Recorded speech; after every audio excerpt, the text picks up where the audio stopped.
Hi guys, welcome to the channel. In today's video, I'm going to show you how you can get any universe ID on Roblox. So before getting into this video, must subscribe to our YouTube channel and click on the bell icon. So the first step you simply need to do is to search for Roblox. You need to log in into your Roblox account.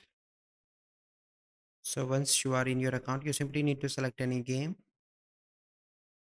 and click on the right mouse cursor here and click on view page source. Here you need to click on Ctrl F and search for universe ID. So here is your universe ID. You simply need to copy that from here. So this is the process by which you can get universe ID on Roblox. So I hope you find this video helpful. If you find this video helpful, must like this video, subscribe to our YouTube channel for future videos. We'll see you in the next video. Thank you. Have a good day.